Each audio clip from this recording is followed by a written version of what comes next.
मतदाता 1 जनवरी इस 1 जनवरी जो गया है, इस 1 जनवरी 2024 को 18 वर्ष की अपनी आयु पूर्ण कर रहा है, उसका नाम 101% मतदाता सूची में आना ही चाहिए। लिस्ट में एक बार आप नाम चेक कर लेना उनके, अगर ऐसा कोई एब्सेंट वाले हैं, शिफ्टेड वाले हैं, डेथ वाले हैं, तो इस सूची को दुरुस्त करवा लें। बीएलओ साहब एश्योर हो जाए इस बात को लेकर के, वहां उसके घर जाके आसपास के घरों में पूछ करके तब उसका नाम बताना चाहिए।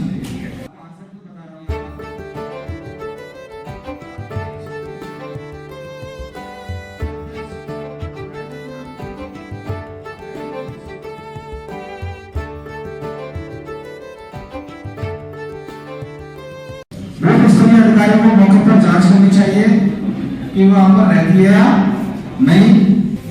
ऐसा नहीं कि वो उसके कहने से ही तो नाम और नियोग नहीं हटाना है। एक बीएलओ उसके क्षेत्र के अनाथ आश्रम गया, अखाड़े में एक साधु संत नाम दिलवाने का पात्र है, उसका कोई सांसारिक नाम नहीं है, वह अपने नाम के साथ गुरु का नाम जुड़वाना चाहता है।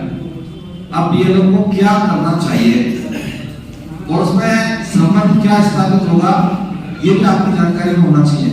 साधु का नाम उसके गुरु के नाम के साथ अर्थात स्वयं का नाम तथा संबंधी के नाम में गुरु का नाम आएगा।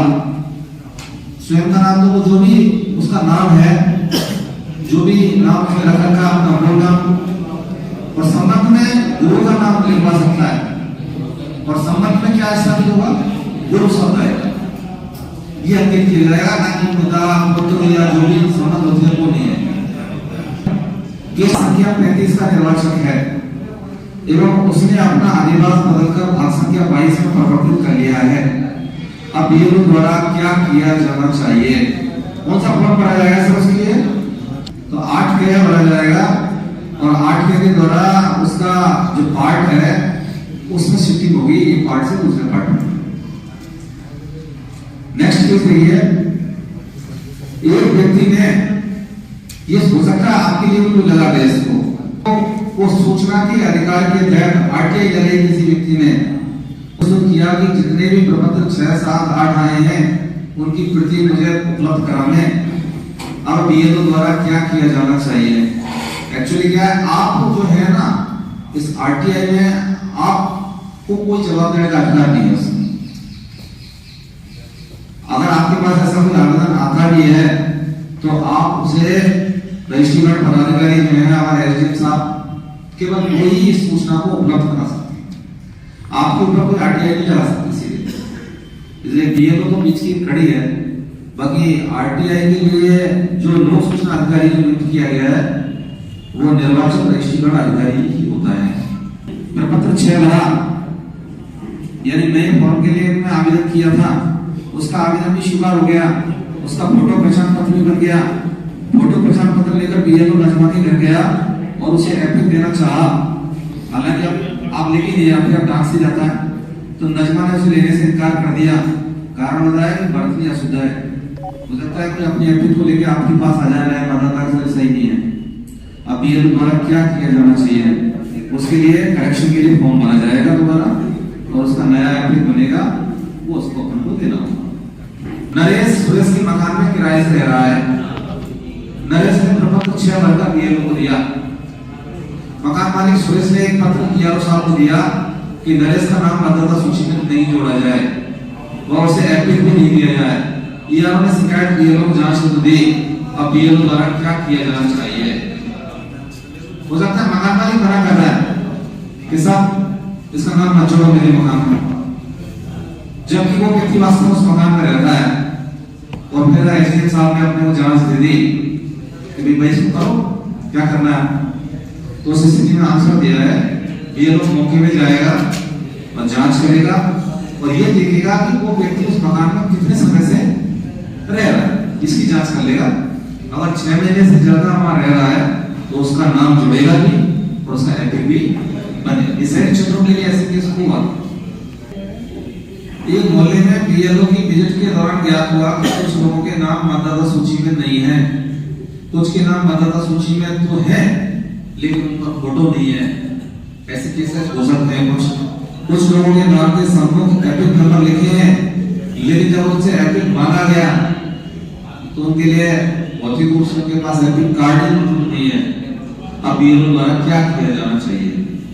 हो गया हो किसी का एपिक या कोई और चीज है उस स्थिति में, तो उसमें बताया जिनके नाम मतदाता सूची में नहीं है उनके तो फॉर्म 6 पर डालेंगे, जिनकी फोटो नहीं है उनकी फोटो इकट्ठी करेंगे और उनके एपिक बनवा करके बंटवाएंगे।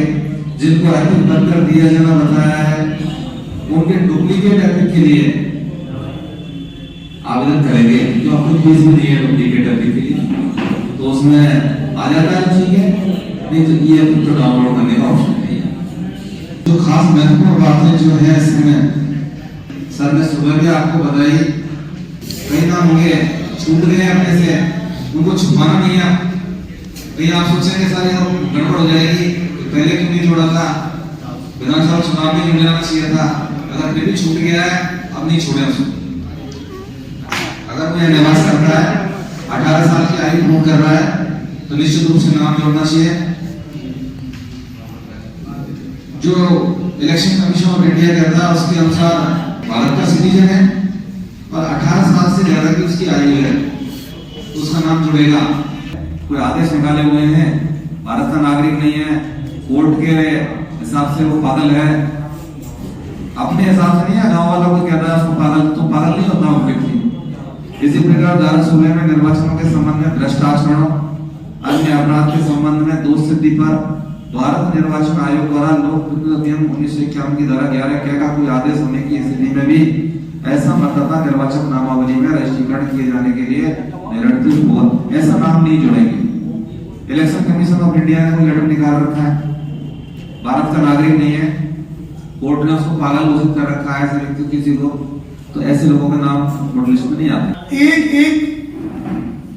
को 18 वर्ष की आयु पूर्ण कर ली, उसके बाद 1 अप्रैल 1 तारीख के बाद 2 तारीख से लेकर 31 मार्च तक या 1 अप्रैल तक जिसकी 18 वर्ष की आयु हो रही है वो कब जुड़ेगा?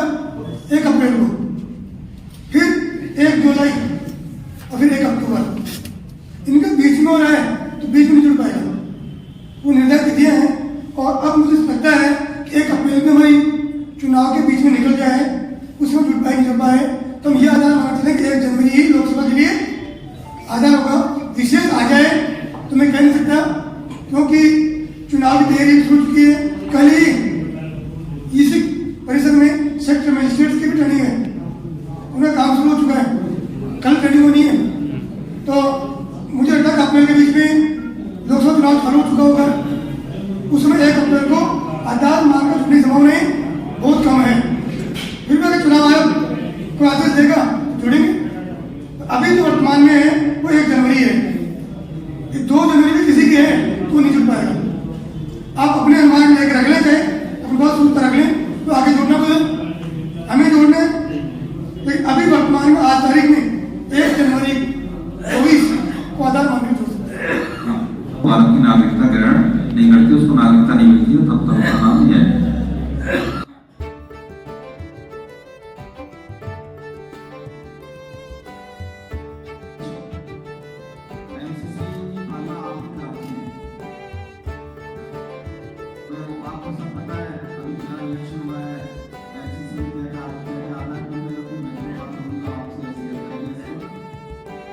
और अभी तो आपकी और भी बहुत सारी ट्रेनिंग्स होनी है, उसमें भी आपसे बात करेंगे।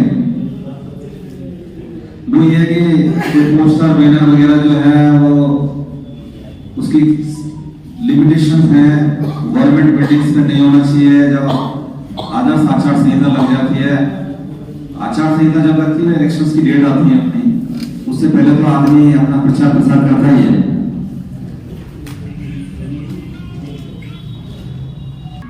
सामान्य सूचनाएं बूथ लेवल अधिकारी से अपेक्षा आपसे सबसे ज्यादा अपेक्षा है हमको। ये फोटो मतदाता पर्ची, मतदाता सूचना पर्ची, अभी भी जो पर्चियां थी वो आपके माध्यम से वितरण हुई, पर अब की बार देखा गया कि बहुत सारे वोटर्स ऐसे थे जिनकी मृत्यु हो चुकी थी, पर वो अपने को सूचनाएं नहीं आई थी, उनके भी सबकी वोटर लिस्ट की सूचियां नहीं थी। भाई सूची बांटने जब गए ना तब पता लगा था आप लोगों को भी चाहिए वो। बाद में कहा था कि ऐसी सूचियां जो है ना उनको वापस जमा करा दो आप। तो आप ध्यान रखेंगे आपकी बार लोकसभा चुनाव में ना आपके पास जो पर्चियां आए वो ऐसी आए कि सारी बटे 100%। अब सब कह रहे थे अभी बैठे हैं, वो कह रहे थे 100 लोग तो ऐसे नहीं, मेरे टच में नहीं है, उनका पता ही नहीं मुझे, तो क्या पर्चियां बटेंगे तो इसीलिए कहते हैं अपने पास टाइम है बहुत लंबा अभी, तो आप तैयारी कर लें अपनी ढंग से। मतलब हेल्थ वोटर लिस्ट का टाइम का इलेक्शन में मिलना चाहिए। तो तहसीलदार साहब हमारे साथ बीच में बैठे हैं, साहब ने ये समस्या आपकी नोट कर ली है और एसडीओ साहब से भी इस बात को रखेंगे। अभी आप मीटिंग के दौरान, प्रशिक्षण के दौरान जो भी समस्याएं आपको लिखी जा रही, मैं रिटर्निंग अधिकारी से संपर्क करके आप इस समस्याओं को सोल्व करूंगा। आप साहब का ट्रांसफर हो जाने के कारण वो आप मीटिंग में उपस्थित नहीं हो सके। जो भी अधिकारी, लेकिन आपकी समस्याओं का मैं बिल्कुल अनुकूल परिस्थितियां महसूस करूंगा। सर ने आपको एश्योर किया है कि आपकी जो भी बातें हैं वो आगे रखेंगे। एसडीएम साहब का ट्रांसफर हो गया आपको पता ही है, तो नए साहब ज्वाइन करेंगे, निश्चित रूप से आपकी समस्याओं के समाधान होंगे।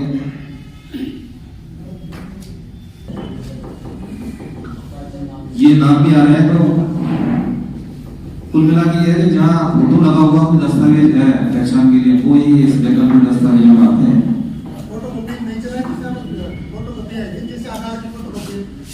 फोटोकॉपी कभी नहीं चलती साहब, देखिए ओरिजिनल डॉक्यूमेंट्स। देखिए तो फोटो कॉपी को बिल्कुल बंद करा दें हम, क्योंकि इसमें डुप्लीकेसी की समस्या बढ़ जाती है।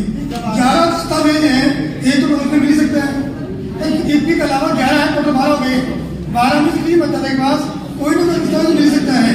हम चाहे कुछ समय पहले ही रखें कि मैं ओरिजिनल लेके जाऊँ, क्योंकि फोटो लेके 100 भी हो सकती है, तो मैं सबको बांट सकता हूँ मेरी फोटो कॉपी। नहीं आप भी कम जानते हैं, आप जान रहे पोलिंग पार्टी जानती है ना, और कुछ जगह से शिकायत ये है कि पोलिंग पार्टी आधार कार्ड को नहीं माना। उस जगह हमारी भूमिका हो आधार कार्ड में शामिल है, उन्हें कैसे आधार कार्ड ही मानने योग्य है। पोलिंग पार्टी ने अपनी बात मानी कि सब आधार कार्ड नहीं मानते, क्योंकि आधार कार्ड है, आधार मानता है, हमें कहना पड़ेगा, मानना पड़ेगा। पर ओरिजिनली तो हम पोलिंग पार्टी ट्रेनिंग नहीं करते हैं, तो ओरिजिनल दस्तावेज अलग अलग व्यक्ति लाते हैं, उसमें खुद व्यक्ति की भूमिका निश्चित नजर आती है कि मेरा मूल दस्तावेज अगर आपके हाथ में गया है कब जाएगा, जब मैंने दिया है। आपकी बात वर्तमान समझेंगे, आपकी बात पुराना जो बैकलॉग लगा हुआ है ना हमारा, उसको सही कर लें एसडी को और पीडब्ल्यूडी, इन दोनों के लिए आपके पास एक फॉर्मेट आ गया है सर्वे, उसमें लिखा भी हुआ है। उस फॉर्मेट में जो सूचनाएं हैं, मोबाइल नंबर, नाम वगैरह सारी सूचनाएं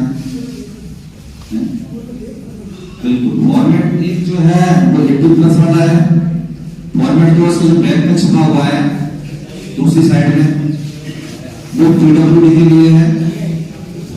तो उन दोनों को पीडब्ल्यूडी के लिए आपको पहले भी बता दिया था कि उसके पास में डॉक्टर का सर्टिफिकेट होना चाहिए, 40% से ज्यादा विकलांगता था। और सबसे बड़ी बात बार बार कह रहे हैं, सुबह भी कह रहे थे, अभी फिर की दोहरा रहा हूं इस बात को कि आपका जो ऐप है ना, उस ऐप में जो फ्लैगिंग हो रही है उस फ्लैगिंग को सही करें। अभी थोड़ी देर सुबह भी किसी ने कही कि साहब ब्रेल लिपि का छपा हुआ वो पर्ची आ गई थी हमारे पास, तो कहीं ना कहीं उसका जो फ्लैगिंग हो रहा है ना उस बंदे का, वो ब्लाइंड के तौर पर हो रहा है, कुछ ना कुछ तो है। और आपने फ्लैगिंग नहीं कर रखी उसकी, तो आप 12D में उसका आवेदन नहीं करवा सकते, और उसकी फ्लैगिंग सही प्रॉपर्ली कर लें। मेरी बात सुन रहे हैं सर सभी, ये 80+ और पीडब्ल्यूडी एक बहुत बड़ी चुनौती है अगले चुनाव में भी। आपके लिए पीपीटी में शेयर एक डॉक्यूमेंट से शेयर किया था अभी के पिछला जो इलेक्शन रहा विधानसभा का, उसमें जो अपने होम वोटिंग कराई थी उसमें क्या क्या सुधार किए जा सकते हैं, निर्वाचन आयोग की तरफ से निकली है वो। जैसे क्या हुआ कि गजेटेड ऑफिसर की जगह उसके संग जो सेकंड वाला गया था उसने अटेस्टेड कर दिया, उसकी घोषणा जो थी उसका कोर्ट निरस्त हो गया वो। अब उन्होंने ये कहा कि दोनों ही करते हैं तो क्या बुराई है, तो दोनों ऑफिसर कोई भी करते हैं। दूसरी बात क्या था कि जो कार्डबोर्ड का दफ्तर था वो बिल्कुल सेम ऐसा ही दिखाई दे रहा था जैसे सामान्य रूप में दिखाई देता है, तो उसको लेकर भी थोड़ा सा संदेह हुआ।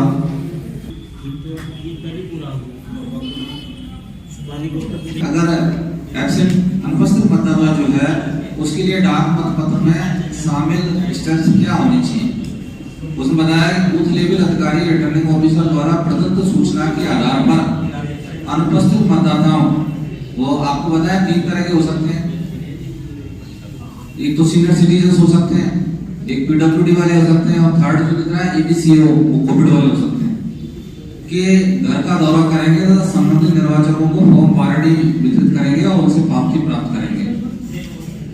ये चीजें हैं जो आपने पहले भी की है, विधानसभा में की है, आपने तो कोई चीजें यहाँ है।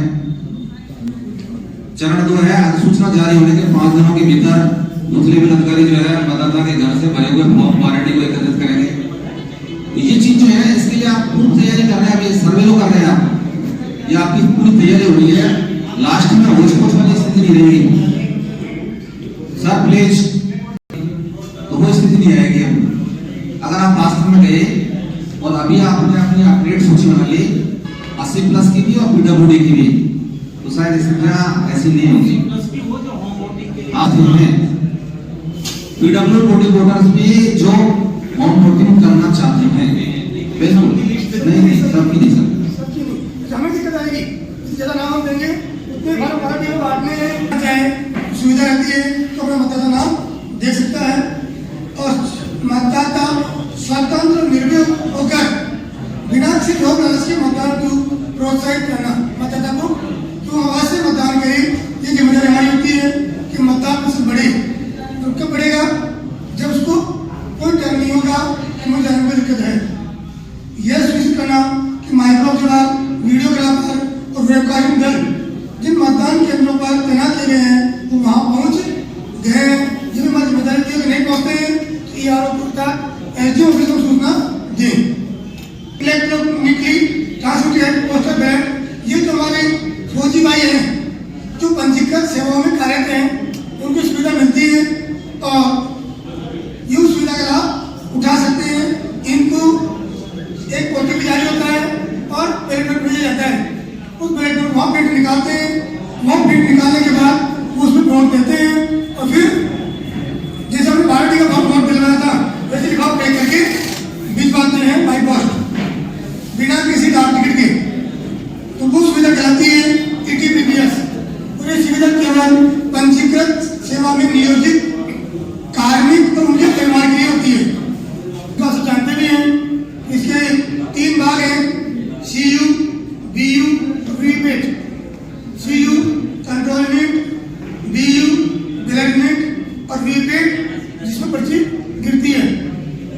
हमारे सामने है कंट्रोलमेंट और बैलेटमेंट।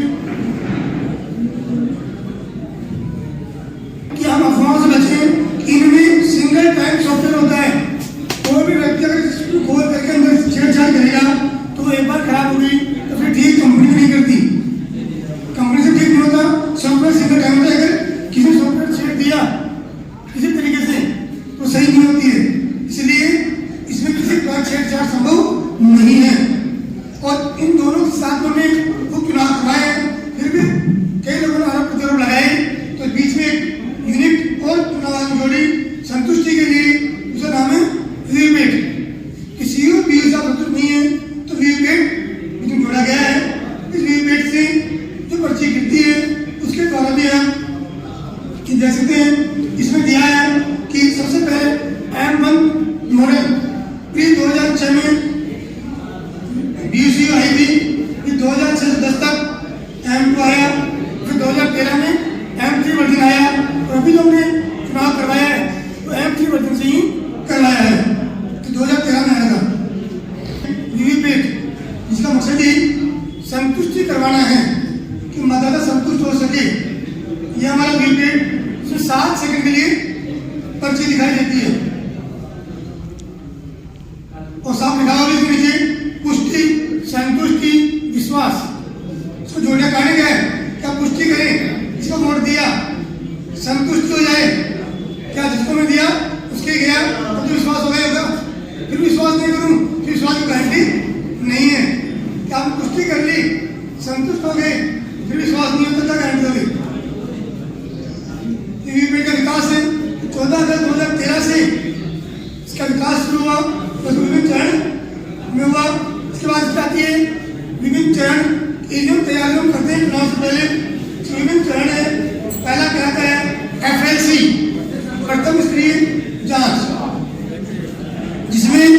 जो मशीनें हैं जहाँ से भी आती है उनको पहले साफ किया जाता है।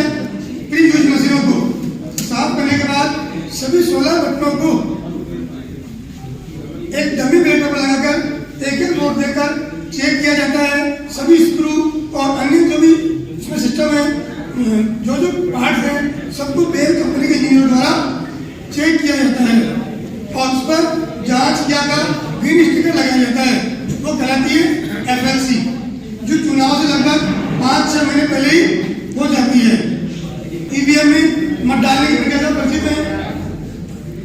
जो संतुष्ट नहीं है, ये कहते हैं किसको हमने वोट दिया उसको नहीं गया, उसके लिए नियम 49 MA के तहत टेस्ट वोट लगाया जाता है।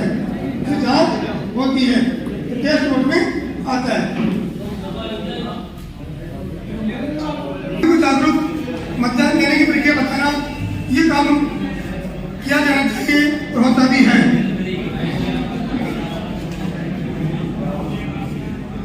अभी ट्रेनिंग का पार्ट माइकेल आप देते रुपया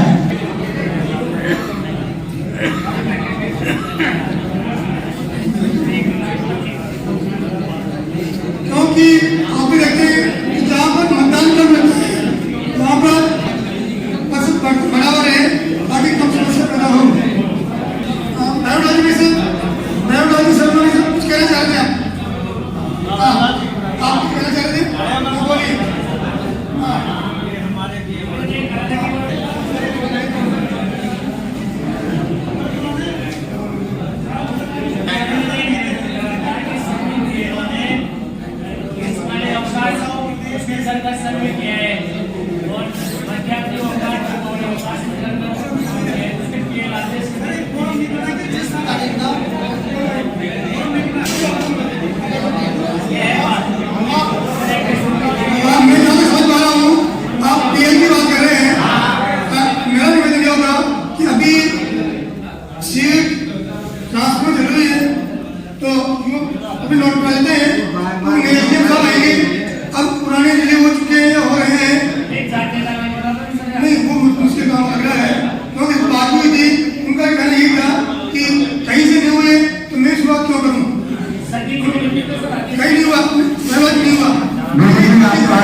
आप ये कह रहे हैं जाते जाते कर दो, कोई जरूरत नहीं, पोस्ट कोई रहती है, चाहे नहीं आओ चाहे पुराने लोग, वो आगे करेगा।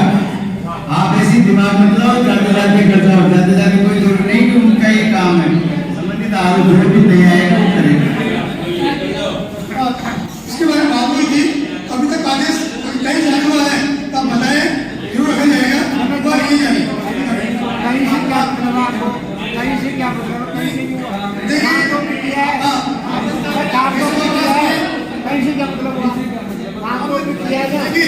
ये मतलब कुछ सीट मिली नहीं तो बात क्या अच्छी बात है। मैंने तो कहा बात बता दी, आगे मिलेगी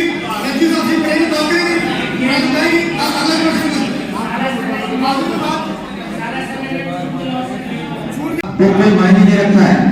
आपने काम किया है, आपने काम किया है। अभ्यास के दौरान दलाल आपको खेरा नहीं है। सुपरवाइजर सबने भी काम किया, सबने बीएल साहब ने काम किया, हमने भी गर्मियों में काम किया। बिल्कुल, अगर कुछ लेबर ने काम किया सर, हमारे पास सूचियां हैं, ऐसी बात नहीं है कि लेबर ने नहीं किया, सारे लेबर ने नहीं किया। आप बस शायद कारण ये रहा होगा उसका, उस बात को हम रखेंगे।